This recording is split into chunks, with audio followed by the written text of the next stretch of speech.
श्री स्वामी समर्थ. अध्याय 16वा. श्री गणेशाय नमः. भक्तजन तारणार्थ. यतिरूपे श्री दत्त भुवरी प्रगट होत अक्कलकोटी वास केला. जे जे झाले त्यांचे भक्त त्यांत श्रेष्ठ स्वामी सुत. ऐकता त्यांचे चरित्र महादोष जातील. प्रसिद्ध मुंबई शहरात हरिभाऊ नामे विख्यात. आनंदे होत नांदत. निर्वाह करीत नौकरीने कोकण प्रांती राजापूर तालुक्यात इटिया गाव सुंदर. हरिभाऊ तेथील राहणार. जात मराठे तयांची. ते खोत त्या गावचे होते संपन्न पूर्वीचे. त्याच गावी तयांचे माता बंधू राहती. मुंबईत तयांचे मित्र ब्राह्मण उपनाव पंडित. ते करिता व्यापार त्यांत तोटा आला तयांसी. एके समयी पंडितांनी स्वामी कीर्ती ऐकली कानी.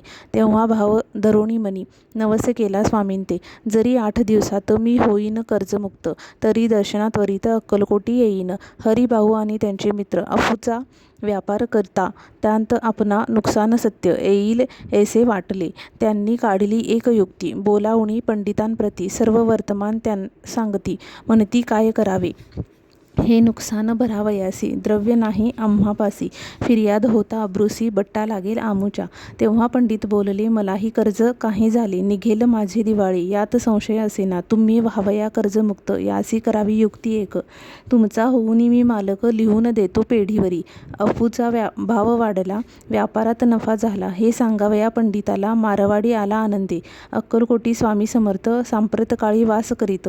त्यांचीच कृपा ही सत्य. कर्जमुक्त झालो आम्ही. गजानन हरिभाऊ पंडित त्रिवर्ग अक्कलकोटी जात. समर्थांचे दर्शन घेत पूजन करीत भक्तीने. तेव्हा समर्थे तयांसी शिवराम मारुती ऐसी. नामे दिदली त्रिवर्गासी. अनेक मंत्र दिदले. पंडिता राम म्हटले. गजानना शिवनाम दिदले. मारुती हरिभाऊस म्हटले. तिघे केले एक रूप. मग समर्थे त्यावेळी त्रिवर्गाजवळ बोलविले. तिघांसी 3 श्लोक दिदले. मंत्र म्हणून ते ऐका. श्लोक. गुरुर्ब्रह्मा गुरुविष्णू गुरुदेवो महेश्वरा. गुरु साक्षात परब्रह्म तस्मै श्री गुरुवे नमः. ऐसा मंत्र हरिभाऊ ते दिदला असे समर्थ. तेव्हा तयाच्या आनंदाने पारावार नसेची. दुसरा मंत्र गजाननाला तयेवेळी श्रींनी दिदला. तेव्हा तयाच्या मनाला आनंद झाला बहुसाळ. श्लोक. आकाशात पतित तोयम यथा गच्छति सागरम. सर्व देव नमस्कारः केशवम प्रति गच्छति. संतोषले त्यांचे मन. मग पंडिताजवळ घेऊन एक मंत्र उपदेशून केले पावन तयाते. श्लोक. इदमेव शिवम इदमेव शिवम इदमेव शिवम इदमेव शिवः. 300 रुपये तयांनी आणले होते मुंबईहुनी. त्यांचे काय करावे म्हणून विचारले समर्थांते. ऐसा प्रश्न ऐकूनी समर्थ बोलले त्या लागुनी. त्यांच्या पादुका बनवून येथे आणाव्या सत्वर. काही दिवस गेल्यावरी त्रिवर्ग एके अवसरी उभे राहुनी जोडल्या करी आज्ञा मागती जावया. आज्ञा मिळता तयांसी आनंदे आले मुंबईसी. हरिभाऊच्या मनासी ध्यास लागला स्वामींचा. त्या आत्मलिंग पादुका 14 दिवसांपर्यंत देखा पायी वागवी भक्त सखा. दिदल्या नाही कोणाते. हरिभाऊ एके दिनी समर्था सानिध्य येऊनी दर्शन घेऊन श्रीचरणी मस्तक त्यांनी ठेविले. तो समर्थे त्यांप्रती घेऊन या मांडीवरती वरदहस्त सत्वर गती मस्तकी त्यांचे ठेविला.